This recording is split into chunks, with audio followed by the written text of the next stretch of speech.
2019년 1월 18일 금요일 댕기왕자의 주식시황 시작해보도록 하겠습니다. 불타는 금요일이지만 우리 또 다같이 열심히 공부해보도록 하겠습니다. 오늘 제목은요, 자산가치 저평가 전략이 옳았다. 부제목으로는 대북 테마에 이어 수소 테마로 잡아보았습니다. 오늘 시장을 살펴보면요, 수소로 시작해서 수소로 끝났다라는 표현이 맞는 것 같습니다. 한번 살펴보도록 하겠습니다. 한국 시장 계속해서 살펴보면요, 올해 딱 시작하고 이틀 좋지 않았죠. 이틀 동안 급락을 했고 이제 보름이 지났습니다. 근데 이 보름 만에 시장의 분위기가 완전히 달라지고 있습니다. 심리 또한 이 보름 만에 분위기가 완전히 달라지고 있죠. 작년에 시장이 워낙 안 좋았기 때문에 그래도 마지막 월인 12월에 조금이나마 반등을 주지 않을까라고 기대를 하셨던 분들이 많았는데요. 결국 그 마지막 희망마저 무너지고 말았습니다. 산타랠리는 없었죠. 그리고 1월 새해, 그래도 새해인데 또 한번 기대를 한번 해볼까 했지만 결국 이틀 동안 급락을 하면서 10월 전저점을 장중에 붕괴시키는 일마저 발생을 하였습니다. 이렇게 되면 올해도 어렵겠구나, 이제 시장 희망이 없구나, 대세 하락으로 가는구나 라는 생각이, 그런 불안감이 들 수가 있겠죠. 그러나 거기서도 객관적인 판단, 그냥 이성적인 판단, 감성적인 게 아니라 이성적인 판단을 해야 된다고 하였습니다. 그래서 이 표가, 이 아래에 있는 표가 가장 중요한 표라고 하였습니다. 우리나라가 영업이익률은 2015년부터 계속 증가를 했지만 주가가 하락하면서 자산 가치는 금융위기 수준으로 확 떨어졌죠. 그러면서 이 갭 차이가 발생을 하면서 이 갭을 메워야 한다. 갭을 메우려면 둘 중에 하나겠죠. 주가가 올라가거나 실적이 떨어지거나. 근데 아무리 실적이 조금 하락을 하더라도 이 갭 차이가 이미 금융위기 수준까지 벌어져 있기 때문에 한국 시장은 싸다. 자산가치, 영업가치는 인정받지 못하고 자산가치만 봤을 때도 싸다. 그런 말씀을 드렸습니다. 그래서 2000이 붕괴되고 10월 전저점까지 가더라도 거의 다 왔다. 여기서 더 붕괴되고 그냥 막연한 두려움으로 자산가치마저 무시하고 1800, 1700까지 갈 상황이냐, 지금이 금융위기보다 더 어이없는 상황이냐라고 판단을 했을 때 그렇지 않다라는 의견을 드렸습니다. 그래서 시황의 중심으로 현재는 다시 한번 강조드리지만 영업가치는 인정받지 못하고 자산가치만 현재 인정받고 있는 상황이다. 그러면서 산타가 12월에 오지 않아도 1월에 오면 또한 어떠하리요? 라는 또 의견을 블로그에 드린 적이 있습니다. 1월 장세는 그리 나쁠 것 같지가 않아요. 지금 봤을 때는. 그죠?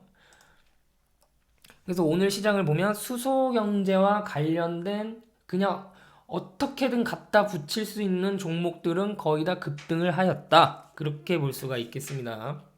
그리고 시장 전체적으로 보면은 그 10월 전저점의 반락을 이미 치고 조금씩 상승세를 유지하고 있다. 그렇게 보시면 되겠고요. 현재 큰 재료들을 보면 미중 간의 그 무역 협상에 대해서 긴장이 조금씩 완화가 되고 있죠. 반드시 이쪽이 해결이 되어야 된다고 하였습니다. 그 다음에 이제 중국 수입품 일부에 대해 관세 완화 소식이 있었습니다. 이러한 부분들이 시장에서는 증시가 상승을 하는데 걸림돌이 되지 않고 긍정적인 방향을 불러일으켰다. 그렇게 볼 수 있겠고요.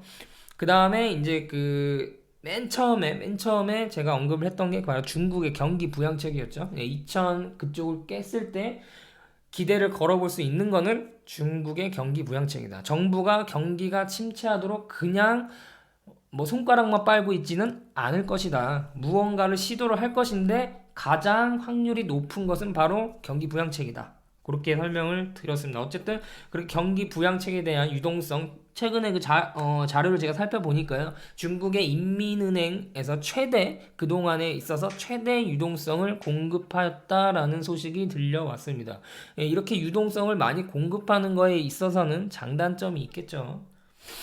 어쨌든 지금의 이런 유동성 공급을 통한 중국의 경기 부양책, 그 다음에 미중 간의 일부 관세가 완화된다는 소식으로 인해서 긴장이 완화되고, 어쨌든 시장의 분위기는 좋은 쪽으로 가고 있다라고 보시면 되겠고요. 그렇다면 악재가 없느냐? 전혀 그렇지 않죠. 아직 뭐 조금 약하긴 하지만 브렉시트 우려감이 있고요. 그 다음에 이제 셧다운이 이거 결국 장기화되는 게 아닌가 하는 것이 있습니다. 이게 셧다운이 장기화가 되면 이제 미국의 공무원들이 월급을 뭐 계속 이어받지 못하고 뭐 이런 상황이 되면 당연히 미국 소비에 어느 정도 계속 영향을 끼치겠죠.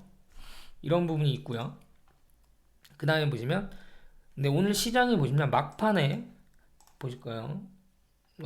종합주가지수 분봉을 살펴보면요, 막판에 치고 올리면서 고점을 더 높였습니다. 막판에. 그래서 외국인이 이번 주는 계속된 매수세, 이런 경우가 보기 드문데 계속된 매수세를 이어왔습니다. 그 다음에 계속해서 강조드리지만 경기 방어주에서 현재는 경기 민감주로 이동을 하고 있다. 뭐가요? 수급이요. 예, 수급이 이동을 하고 있다라고 보시면 되겠고요. 지금 현재 시장이 최악의 순간을 지나가고 있다는 말씀을 드렸습니다. 그래서 우리 다 함께 조금만, 힘들지만 조금만 더 버텨보자 라는 말씀을 드렸고요. 지금은 이제 최악의 순간은 지나갔다는 판단이 들고 있습니다. 최악의 순간은 지났다. 예, 그렇게 판단이 되고요. 다음 주는 시장이 이번 주에 계속 상승을 했기 때문에 어느 정도 숨고르기 장세가 다음 주에 나올 수 있고요. 업종별로는 순환매 장세가 돌 것이다. 그렇게 예상을 다음 주 시장은 예상을 하고 있습니다. 수소차를 보면요. 이걸 과연 어떤 업종, 어떤 섹터에 넣어야 될 것인가 생각을 많이 해봤는데요. 이거는 테마주다. 예. 테마주라는 것은 트레이더들이 접근하는 업종 섹터다. 이거를 장기 투자자나 가치 투자자들이 접근하면은 절대 안 된다라고 저는 개인적으로 보고 있습니다. 그래서 단기 테마주로 보자. 단기 테마주로 보자. 장기 성장성은 아직 멀었다. 실적과 상관없이 지금 주가가 이상적인 급등을 하고 있다. 그렇게 보시면 되겠고요. 그래서 지금은 수소에 조금만 연관이 된 종목들도 다 같이 싸집어서 급등이 나오고 있습니다. 테마주의 최근 흐름을 보면요. 2017년 10월인가요? 그때가 이제 비트코인 장세가 있었죠. 그래서 비트코인 관련주라고 해서 뭐 창투주를 비롯하여 여러 종목들이 급등을 했었고요. 그때가 어떻죠? 그때가 반도체가 꺾이는 시점이었죠. 예, 반도체 종목들이요. SK하이닉스, 삼성전자가 꺾이던 시절에 그 주도 섹터가 이동을 하면서 그 중간에 바로 비트코인이 등장을 하였습니다. 그 다음에 이제 바이오 섹터가 2018년 1월, 2월경에 고점을 쳤고, 그 다음에 2018년 4월, 5월경에 대북 테마주가 기승을 부렸죠. 그 다음에 뭐 최근에 정치 테마주, 그 다음에 지금 2019년 1월에 수소차 테마로 지금 이런 단기 테마주들이 이동을 하고 있는 모습입니다. 바이오는 테마주로 보긴 좀 그렇지만 어쨌든 시세 자체가 2018년 1분기에 고점을 쳤다. 그렇게 볼 수 있겠습니다.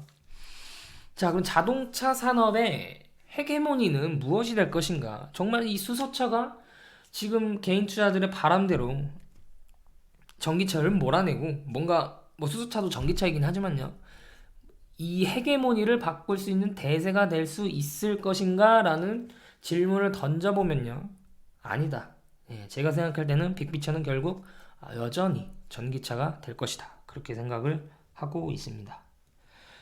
그래서 지금 자동차 산업이요. 연료를 어떤 걸 쓰느냐, 수소를 쓸 것이냐 말 것이냐 이거를 고민하지는 않는다고 생각을 합니다. 이미 연료는 전기차 이쪽으로 간다. 이건 고민이 끝났다고 생각을 합니다. 그럼 다음 고민은 뭐냐? 전기차가 나오고 뭐 수소차도 같이 나오고 그다음 자율주행차가 나왔을 때 그 자율주행차, 수소차, 뭐 전기차를 가지고 무엇을 할 것이냐? 어떤 생산성을 보일 것이냐? 이거거든요. 예, 이거를 지금 고민하고 있고 현재 뭐 페이스북, 아마존 뭐 이런 빵 주식들 있죠. 빵 주식들의 주가가 어느 정도 고점을 치고 12월에 급락이 나오고 이러한 부분이 무엇이냐면 그 전까지는 바로 이 플랫폼에 대한 고민이 있었거든요. 4차 산업의 플랫폼이 가장 중요한데 어떤 기업들이 이 플랫폼을 차지할 것인가. 구글이 차지를 했죠. 뭐야? 아마존도 마찬가지고 애플도 마찬가지로 다 플랫폼을 차지를 했습니다. 여기에 대한 주가 프리미엄을 그동안 엄청 줬던 것이고요. 그래서 이제 다시 시장 투자자들은 질문을 던집니다. 그들 기업한테. 그래, 너네 플랫폼 잘 잡았다. 이 플랫폼으로 앞으로 수십 년은 먹거리를 장만을 했다. 그러면 그래서 이제 이 플랫폼을 가지고 너희는 무엇을 보여줄 수 있느냐? 여기에 대한 물음을 던지고 있습니다. 여기에 대한 물음에 뭐 구글, 페이스북, 아마존, 애플 이런 기업들이 답을 해준다면 주가는 한 번 더 갈 수 있다.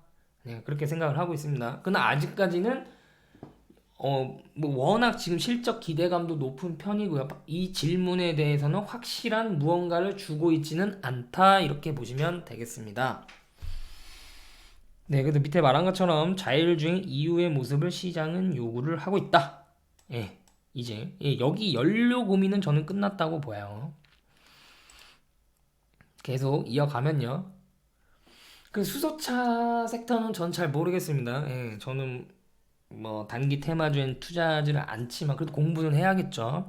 예, 수소차는 잘 모르겠고 그래도 수소 연료 전지 쪽, 예, 이쪽에 사업을 하는 기업들이 몇 개 있습니다. 여러 가지 대기업들이 많이 하고 있는데 이쪽은 그래도 긍정적으로는 보고 있습니다. 오른쪽 표를 보시면요, 세계 자동차 차세대 뭐 전기 수소 관련 목표를 보면요, 현대 기아만 이 수소 쪽 이쪽을 집중하고 있고 나머지 뭐 도요타, 닛산, 테슬라, GM, 포드, 다임러, BMW, 폭스바겐 다 전기차를 어떻게 하겠다 이렇게 지금 가고 있습니다.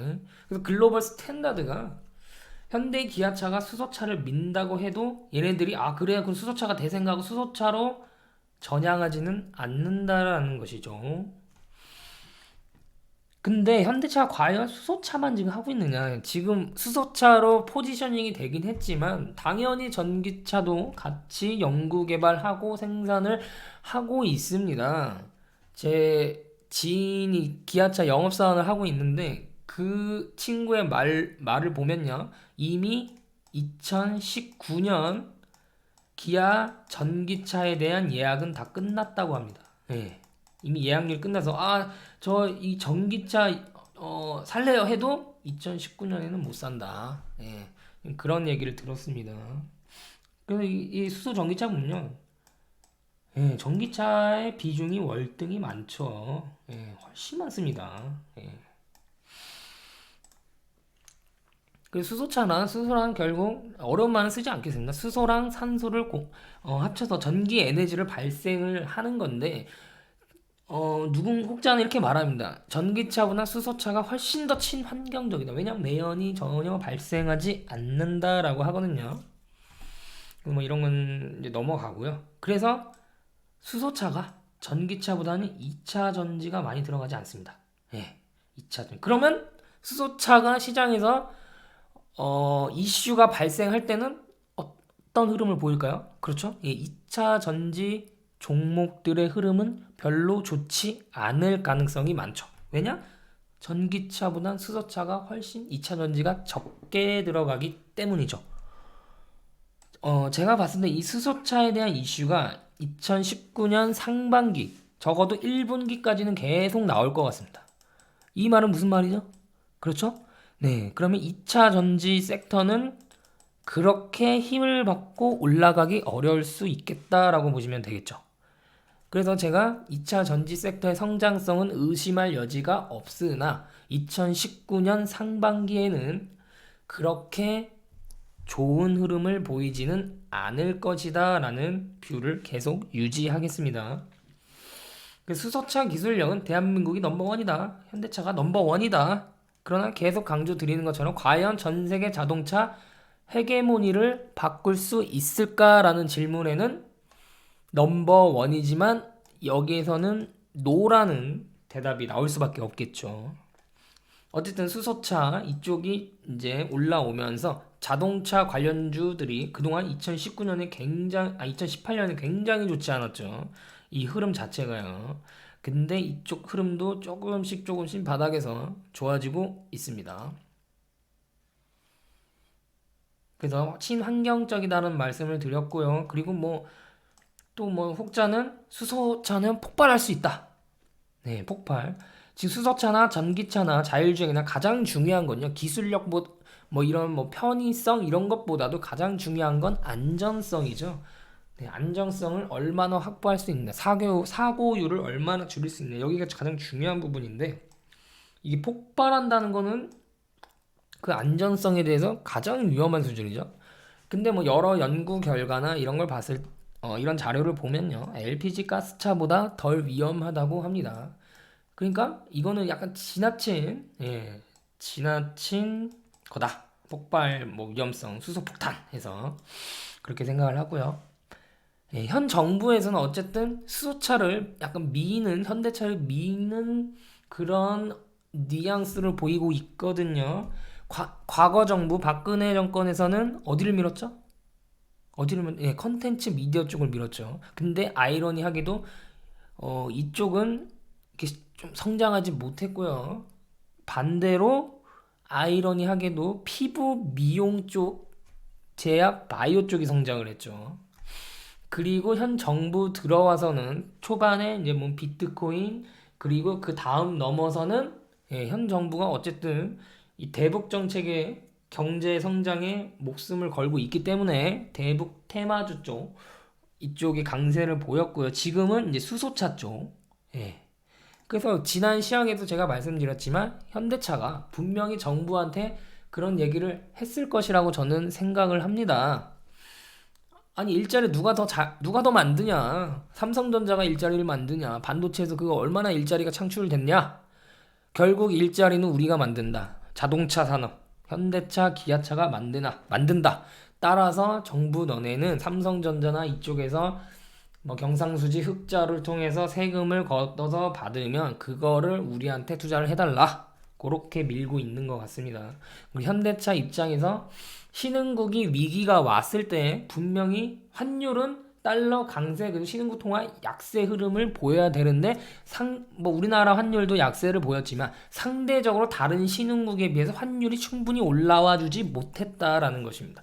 환율이 충분히 올라와 주지 못하면 어떤 현상이 발생하죠?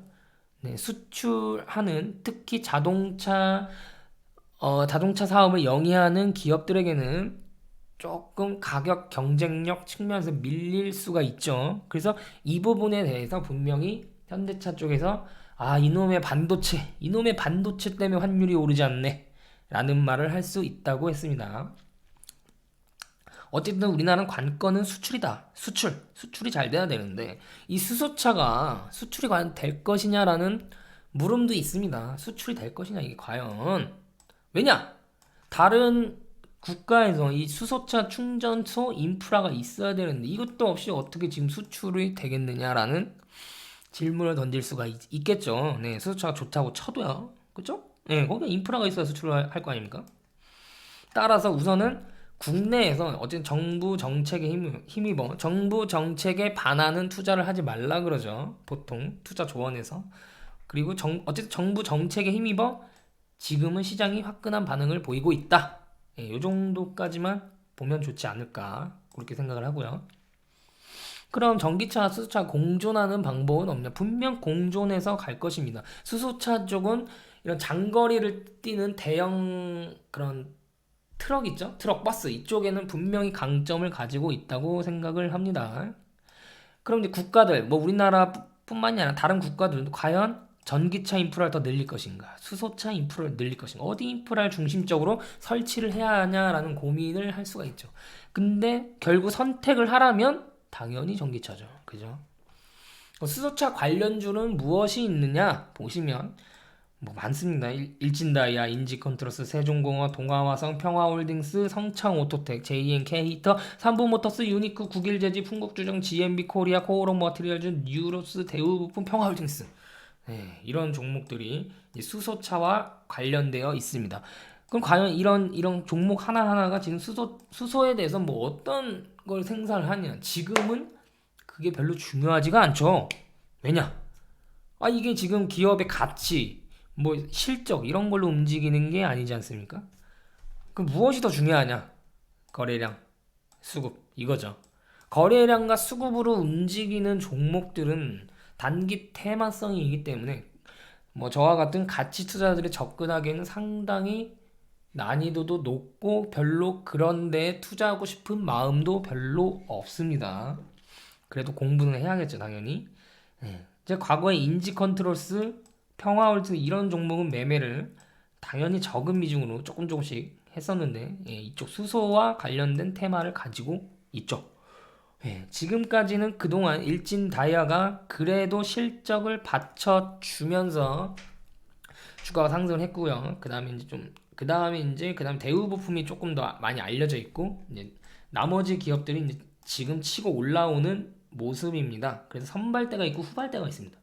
선발대로 먼저 어떤 종목들이 이게 수소 테마를 받고 치고 올라갑니다. 그리고 여기가 쉴 때 여기 밑에 있던 다른 수소 섹터들이 그러니까 여기서 이제 이 정도 많이 올랐으니까 이런 수급을 형성하는 세력들이 다른 수소 연관된 종목들은 없나 살펴보다가 이것도 대충 연관이 돼 있네 하고 여기 끌어올리고 이게 후발대로 가는 거죠.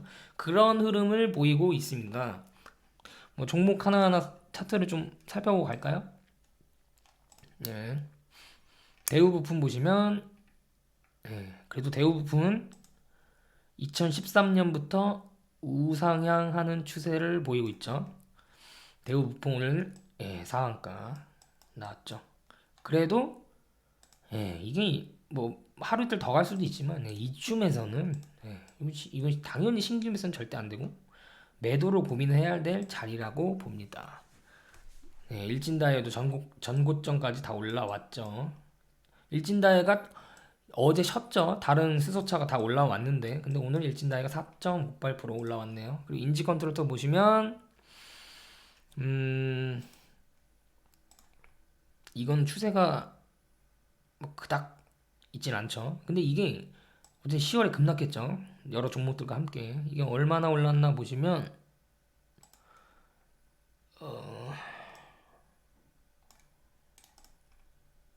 10월 저점 대비 77%가 올라왔습니다. 이것도 뭐 하루 이틀 더 갈 수 있지만 한계치는 그래도 8,000원대가 되지 않을까 그렇게 보고 있고요. 이것도 10월에 그 하락을 다 만회했네요. 세종공업도 동아화성. 이것도 보시면 이런 거 보시면 2018년 내내 빠지죠. 2018년 1월부터 10월까지 빠집니다. 10개월을 빠졌어요. 10개월을 내내. 근데 이 10개월을 빠진 분을 만회하는 건 몇 개월이죠? 1개월, 2개월, 3개월도 채 되지 않죠. 이게 주식 투자의 어려운 점이 아닐까 싶습니다. 하락의 고통은 길고 상승의 기쁨은 짧다. 이거거든요. 주식 투자가 하락의 고통은 길고 상승의 기쁨은 짧다. 과연 이 하락의 고통을 나는 인내할 수 있을 것인가? 그게 중요한 거죠. 인내할 수 있을 것인가? 두 가지 방법이 있죠. 뭐죠? 첫 번째는 비중을 지키면 되죠. 내가 감당할 수 있는 비중. 이 돈 다 없어져도 나는 내 생활이 깨지지 않는다 할 수 있는 그만큼의 비중을 투자하면 그리고 또 나중에 상승할 것이란 믿음이 있으면 이 하락을 충분히 견딜 수가 있죠. 만약에 이 종목만 내가 투자했다. 그러면 이 10개월의 하락분을 절대 견딜 수가 없겠죠. 일반인 같은 경우에 뭐 슈퍼개미는 다 뭐 그 한 종목에서 엄청난 조사를 했기 때문에 만약에 뭐 그들이 투자한 종목이 이렇게 빠지진 않겠지만 어쨌든 이렇게 빠져도 그들은 어떤 관점을 갖고 있을까요? 주가가 하락했다는 생각을 하지 않습니다. 그럼 어떤 생각을 하죠? 주가가 현재 가치 대비해서도 더 싸졌네 라는 생각을 합니다. 근데 일반인들은 그렇게 생각을 하지 않죠. 계속 하락하면 걱정이 되기 시작하죠. 걱정이. 왜 걱정을 할까요? 그 기업에 대해서 제대로 모르기 때문이 아닐까요? 모르기 때문에. 왜 모르죠? 누군가가 좋다더라, 아니면 뭐 증권사에서 좋다더라, 어디서 뉴스에서 좋다더라 하고 귀로 듣고 투자를 하기 때문이죠. 예, 본인이 직접 기업 분석을 하지 않고 투자를 하면 당연히 주가가 빠지면 불안할 수밖에 없죠. 왜냐하면 남한테 의존을 해서 투자한 거 아닙니까? 예, 그러면 당연히 주가가 하락하면 불안할 수밖에 없겠죠. 자, 그 다음에 두 번째는 뭐죠? 네, 이렇게 기업 분석이 제대로 되어 있으면 그래도 버틸 수가 있죠. 예. 뭐 이평선을 이탈한다고 손절을 하는 게 아니라 기업의 펀더멘트, 기업의 가치가 내가 생각했던 방향대로 가지 않았을 경우에 손절이란 걸, 매도란 걸 해야겠죠. 어쨌든 그렇고요. 네, 경험 이런 것도 그냥 작은 비중으로 하면 상관없지, 이런 거를 뭐 중장기 투자하기는 좀 쉽지가 않죠. 네, 2018년 1월에 급등하고요. 내내 빠집니다. 내내 2월부터 11월, 10월까지요. 거의 다 10월이 다 저점을 형성했죠. 내내 빠지다가 또 상승하는 건 그 10개월의 하락을 만회하는 건 2개월도 채 걸리지 않았습니다. 이게 중소형주들이 이렇게 많이 움직이죠. 왔다 갔다 왔다 갔다. 이 왔다 갔다 하는 크기가요. 여기서부터 여기까지가 163%가 왔다 갔다 하네요. 163% 수준이. 그러니까 2배 이상 왔다 갔다 하는 거죠. 예, 이거 일반인들이 비중이 많으면 이거 감당하기가 어렵겠죠. 기업 분석이 안 돼 있으면. 성장 오토땡 오늘 상한가 찍었네요. 상한가 났을 때 잘라먹고 상 자르고 지금도 잘라야 되는 시점이 아닌가. 그냥 그렇게 보고요. 빨리빨리 넘어가야 될 것 같습니다. 예, JM기타도 많이 올랐죠. 그래서 지금 구간에서는 지금 수소차 관련주들을 절대 따라가서는 안 된다. 그리고 가치 투자, 원래 정석적인 투자를 하는 사람들은 이런 종목에 당연히 투자를 하지 않기 때문에 이런 상승이 나왔다고 전혀 뭐 상대적 박탈감이나 부러워할 필요는 전혀 없다. 이렇게 이런 종목에 매매를 하시는 분은 여기서 벌었어도 나중에 다른 섹터나 테마 가서 또 잃고 또 다른 테마 또 벌고 잃고를 상위 몇 퍼센트를 정말 매매를 잘 하시는 분들을 제외하면 거의 다 이렇습니다. 예. 어쨌든 지금은 신규 매수로 따라갈 자리는 절대 아니다라는 거죠. 코오롱모터스, 뉴로스. 예. 지금 대부분 10월 저점 대비해서는 굉장히 많이 올랐죠. 그럼 과연 이 10월과 2019년 1월과 기업의 가치가 변했을까요? 저는 그렇게 생각하지 않습니다. 단순히 3개월 사이에 기업의 가치가 이때랑 전혀 변하지 않았다라는 것입니다. 전혀 변하지 않았다. 근데 기업의 가치가 변하지 않아도 주가는 어떻죠? 네, 89%가 왔다 갔다 합니다. 굉장히 무섭죠. 그래서 아마 예를 들어서 여기로 할까요? 여기 투자한 사람은 이 기업이 완전 쓰레기 기업이고요. 11,000원에 투자한 사람은요. 11,000원에 투자했는데 3,000원이 됐어요. 그리고 3,000원대에서 투자한 사람은 이 기업이 엄청 좋은 기업으로 생각을 하겠죠. 같은 기업인데도 불구하고요. 매수 시점에 따라서요. 그죠? 예. 여기서 투자하시는 분은 문제가 있는 분들입니다. 예. 그죠? 예. 주식 투자를 지금 당장 해서는 안 되는 분들이고요. 예. 여기서 투자하시는 분은 용기가 있는 분들이고요.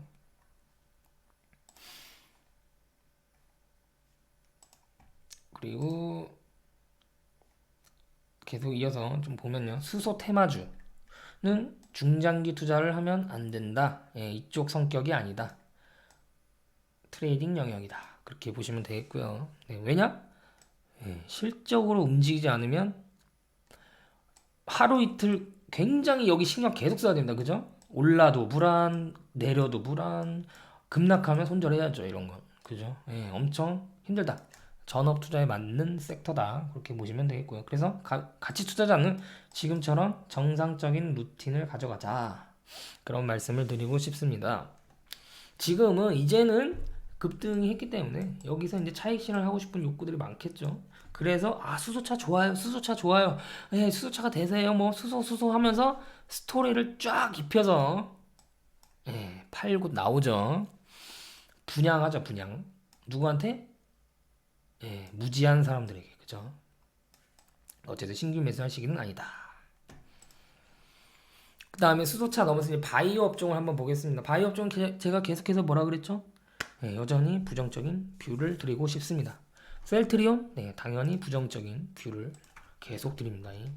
오늘은 상승했을 거예요, 아마. 그죠? 2.81% 상승을 했네요. 오늘 업종이요, 제가 앞에 설명을 안 드렸는데 대부분이 상승했습니다. 네, 거의 다 상승했어요. 셀트리온도 이 하락에 대한 반등으로 보이고요. 여전히 하락 추세가 얼붕으로 볼까요? 네, 좋은 종목이죠. 좋은 종목이 계속 우상향하죠. 네, 이게 기업의 성장이죠. 기업의 성장. 2008년에 2,000원. 그리고 지금 20만원.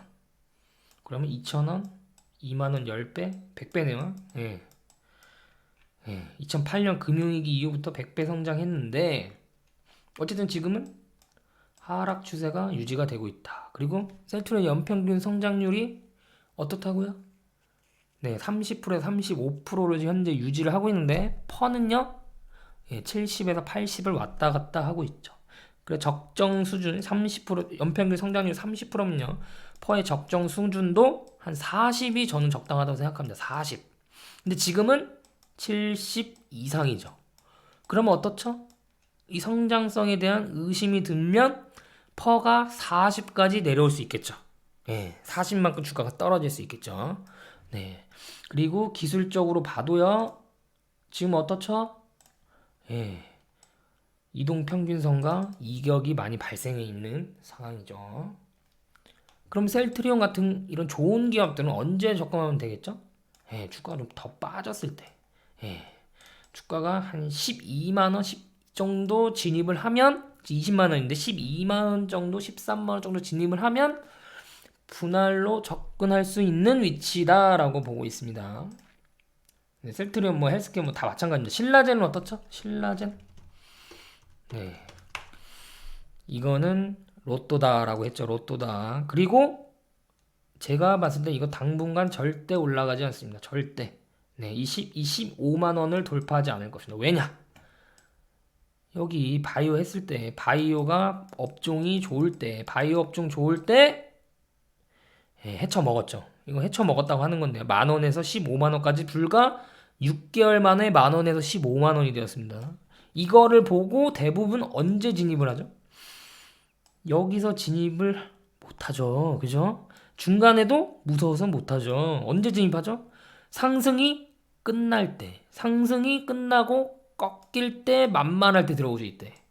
하지만 이미 여기서 시세가 거의 끝났다라고 보시면 되겠습니다. 네, 그래서 여기 만약에 이 뒤에 2018년 뒤에서 진입하신 분들은 어느 정도 상승이 조금 나와줄 때 비중을 좀 줄이는 게 낫지 않을까라고 개인적으로 생각을 하고 있습니다. 그러나 바이오도 종목별로는 각계 전투를 하고 있죠. 각 종목이 속해 있는 그 특성들, 뭐 임상, 삼상, 뭐 어쩐 그런 거 있죠. 그렇고 업종별로는 그냥 바이오 업종 전체적으로 봤을 때는 지금은 2018년 1분기 이후 계속된 대세 하락 추세다. 그래서 현재 개인 투자자들이 바이오 업종에 가장 많은 투자를 하고 있지만 제 생각엔 잘못된 판단 미스다, 그렇게 보고 있습니다. 그럼 지금은 어디 쪽에 좀 더 관심을 가져야 될까요? 그쵸? 경기 민감주 쪽에 좀 더 관심을 갖는 게 좋지 않을까. 제가 말한 대로 지금 경기 민감주 쪽에 수급이 가고 있죠. 어쨌든 제약업종은 지금 접근하는 건 좋은 방법은 아니다, 그렇게 생각을 하고 있습니다. 화장품 업종도 또 다시 한번 보면요, 계속돼서 부정적인 뷰를 유지를 하겠습니다. 화장품 업종에 가장 큰 상승을 했었던 구간을 살펴보면 이때죠. 아까 신라젠 기억나시죠? 신라젠 D에서 접근하면 어떻다고요? D에서 접근하면 네, 이미 여기서 분양이 끝났을 때 꺾일 때 접근하면 내릴 확률이 많다. 만약에 여기서 이렇게 엎드릴 때 추가적인 상승이 나오려면 더 강력한 모멘텀이 필요한데 이 중국의 모멘텀이 여기서 뭐 사드 나오고 뭐 여기서 꺾이기 시작했죠. 그때는 그 화장품 업종이 속한 시향을 정말 정확하게 읽어야 됩니다. 만약 이 D에서 투자를 하신 분들은요. 이때 85,000원에서 40만원까지 2년 동안 대세 상승을 했네요. 화장품. 지금은 어떻죠? 지금은 이 기업의 성장은 이겁니다. 이성장입니다. 이성장. 이거를 그래서 뭐라 그러죠? 이거를 오버슈팅 했다. 그렇게 표현을 하죠. 저도 이 당시 아모레를 가지고 있었는데 여기서는 못 팔았죠. 중간에 팔아버렸습니다. 중간에. 여기까지 가지고 왔어야 되는데. 어쨌든 보시면 그러면 지금은 어떻죠? 분명히 가격적인 메리트는 존재하다. 그렇다고 싼 구간은 아니다. 이게 차트로 봐서 싸지. 기본적으로 접근을 해보시면요. 그냥 적정 주가 수준이다. 이렇게 보고 있거든요. 이게 2014년 15년처럼 이렇게 갈 수 있는 환경, 모멘텀 이런 거 전혀 없습니다. 그러나 OEM, ODM사인 코스맥스, 한국콜마 이런 거는 그나마 괜찮을 거라 했죠. 이게 아모레는 이렇게 아래로 하락했는데 코스맥스, 한국콜마는 박스권을 버텨주고 있죠. 업황이 안 좋을 때 박스권으로 버텨준다는 것은 굉장히 펀더멘털이 우수하다는 기술적 분석의 평가를 내릴 수 있거든요. 한국 증시 어땠죠? 한국 증시 경기가 굉장히 어려울 때요. 보시면 이때 모든 신흥국 중국을 포함해서요. 설비 투자를 완성한 2011년 이후에 철강금속이네요. 어쩐지 어떻죠? 안 빠지죠.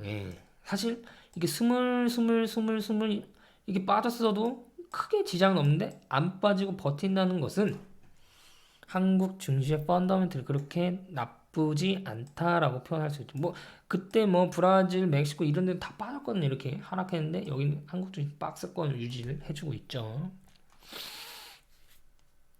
그래서 지금 이 자리죠. 2008년 금융위기 120월선 이쪽에 거의 터치를 간당간당 하다가 올라왔죠. 지금 이 구간에서는 이제부터는 뭐 두려울 건 없다. 두려울 건 없다. 다시 시작이다. 이 국면은 2018년 국면은 모든 투자들이 다 어려웠습니다. 저도 어려웠고 다 어려웠습니다. 이때는 뭐 저평가 성장주 뭐 좋은 기업이다 하고 투자를 해도 증시에 감염이 돼서 다 빠지는 구간이 있습니다. 다 빠지는 구간. 일부 종목을 제외하군요. 그러다 보니까 굉장히 어려웠던 시절이었죠. 그러나 지금은 다시 시작입니다. 다시 시작. 리스타트. 리스타트 잘해야 됩니다. 그래서 화장품 업종도 당분간은 어렵다. 그렇게 보시면 되겠고요. 증권 업종은 최근에 증시가 상승을 하면서 흐름이 굉장히 좋은데 최근에 이슈가 하나 있었네요.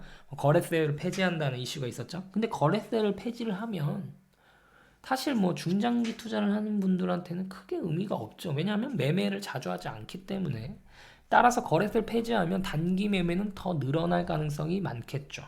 근데 최근에 증권사들이 어떤 전략을 펼치고 있죠? 평생 수수료 무료, 뭐 20년 수수료 무료 이런 정책을 펼치고 있겠죠. 아니 수수료로 먹고 사는 놈들이 놈이라는 말은 안 쓰겠습니다. 이제부터 죄송합니다. 수수료로 평생 먹고 사는 분들이 평생 수수료를 무료로 한다는 것은 무슨 의미일까요? 이제는 수수료 장사를 하지 않아도 충분히 먹고 살 수 있는 다른 먹거리가 생겼다는 거겠죠. 그죠? 금융상품 쪽에서나 그죠? 어쨌든 그래서 평생 또한 이게 무슨 말일까요? 평생 무료 수술을 한다는 거는 이제부터 개인 투자자들을 자기들의 고객으로 생각하지 않겠다라는 거죠. 예.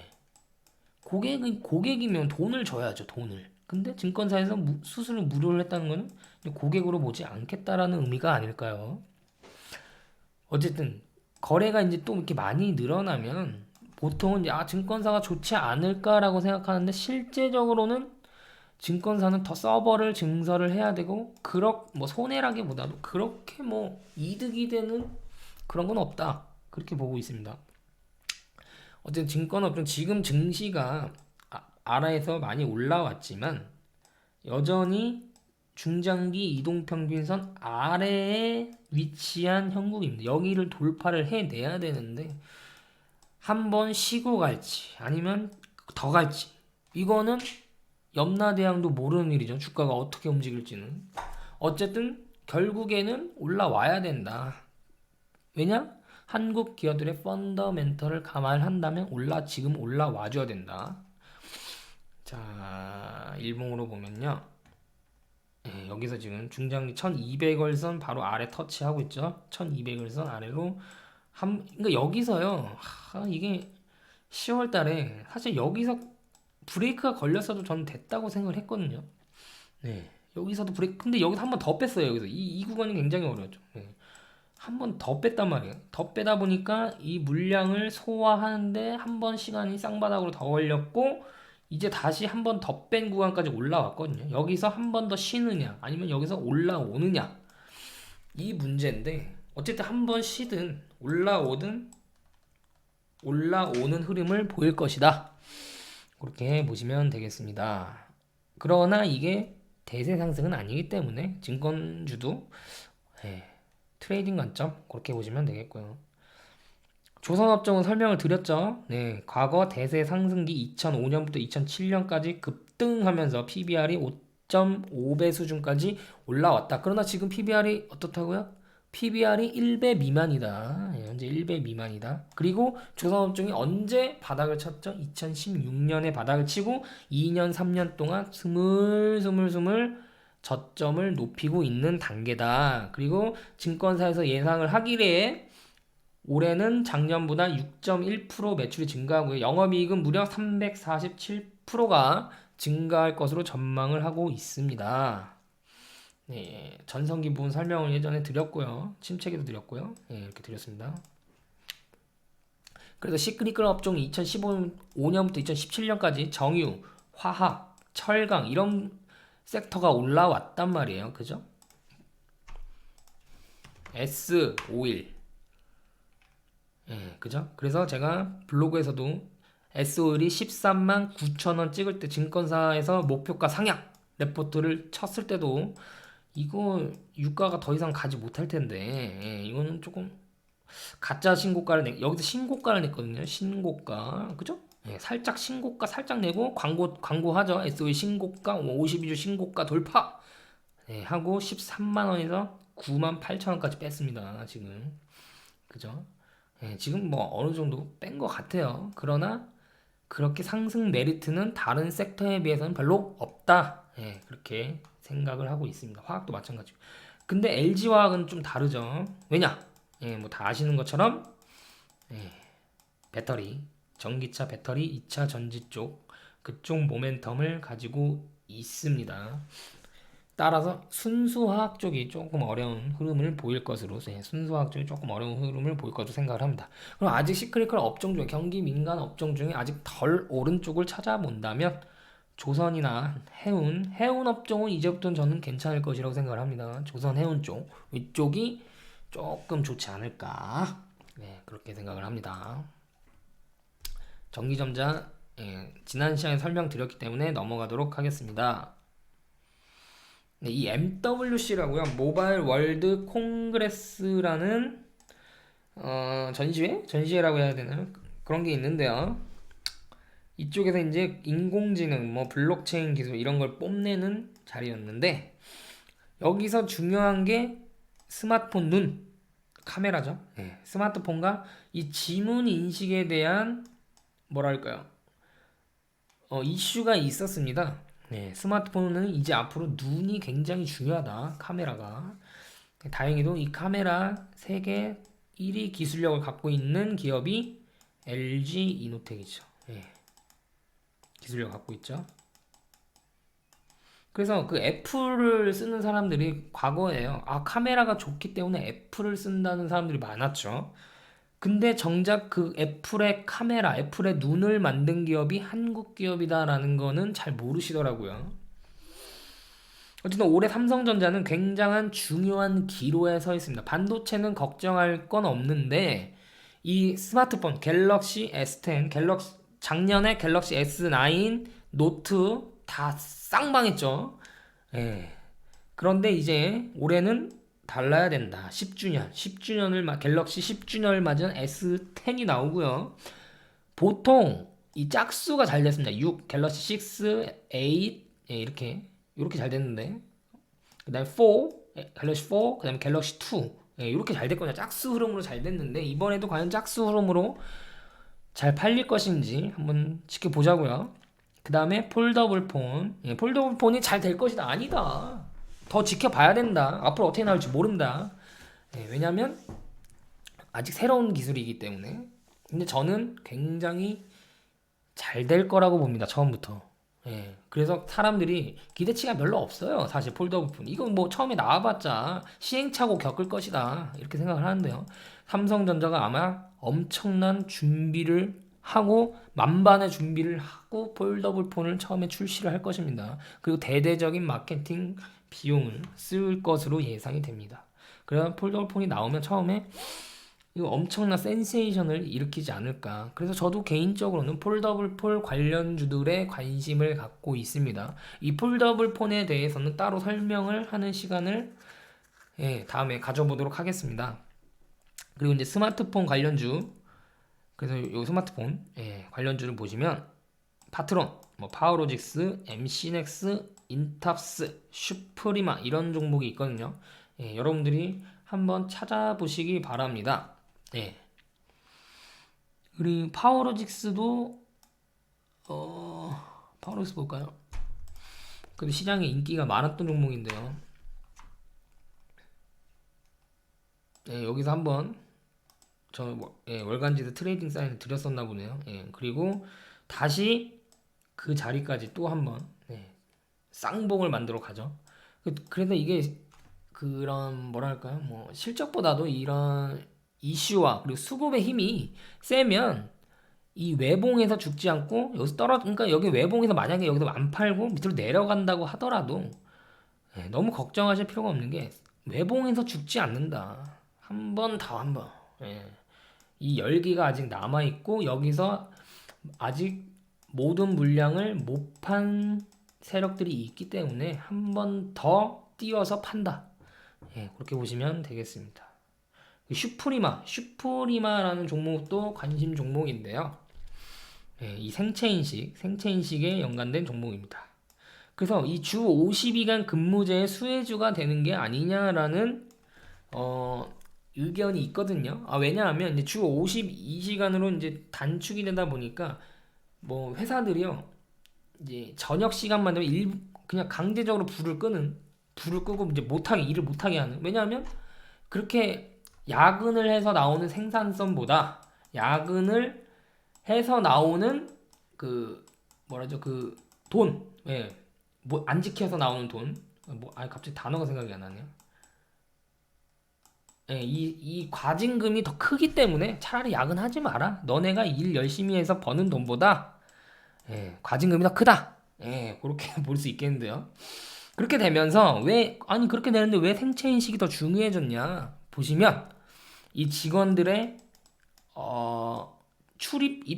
출입과 이게 왔다 갔다 나가는 거를 다 체크를 합니다. 그래서 근무 시간이 줄어들었기 때문에 9시부터 만약에 6시까지 9시 출근해서 6시에 퇴근을 한다면 이 사이에 노는 시간이 있으면 근무 시간으로 인정하지 않겠다라는 겁니다. 만약에 이 사이에 담배를 피러 나간다. 그러면 이걸 찍고 나가야 되거든요. 생체 인식을 해서. 그러면 담배를 피고 이제 들어오는 시간은 근무 시간으로 인정하지 않겠다라는. 어마어마하죠. 어마어마합니다. 그래서 이런 생체 인식에 대한 이슈가 지금 정부 정책에 따라 조금 더 이슈화가 되는 것 같습니다. 슈프리마도 좀 더 제가 지금 분석 중이긴 한데 분석을 좀 더 해서 또 소개해드릴 수 있으면 그렇게 하도록 하겠습니다. 그럼 이제 규제 샌드박스 시행, 이런 이슈가 있는데요. 신규 사업 규제를 신규 사업에 대한 규제를 조금 철회하겠다. 신속히. 뭐 철회라기보다는 어쨌든 조금 도움을 줄 수 있는 서비스를 정부가 챙기겠다라는 건데요. 그래서 이제 시장에서는 아니 정부가 친기업 정책으로 가는 게 아니냐라는 그런 뭐 기대감도 있는 것 같아요. 그래서 현대차가 요구하는 게 도심에 해달라 이미 얘기했을 겁니다. 그래서 어쩌면 현대차를 보고 현대차를 위해 만들어준 정책이 아닌가라는 생각도 조금 듭니다. 그리고 이제 카카오톡에서는 이제 카톡으로 과태료 고지서 받을 수 있게 해달라라고 카카오가 요청을 하고 있습니다. 과태료도 받고 고지서도 받고 뭐 그 아파트 관리비도 뭐 이런 데에서 카톡으로 받을 수 있게 해달라 이렇게 이제 요청을 하고 있는 것 같은데 이제 큰일입니다, 큰일. 이러면 이제 여기서 이제 먹고 살던 소상공인들이 그냥 뭐 앉아서 밥그릇 뺏기겠습니까? 택시처럼? 예. 어쨌든 여기 물론 소비자들은 더 편한 거를 원하겠고요.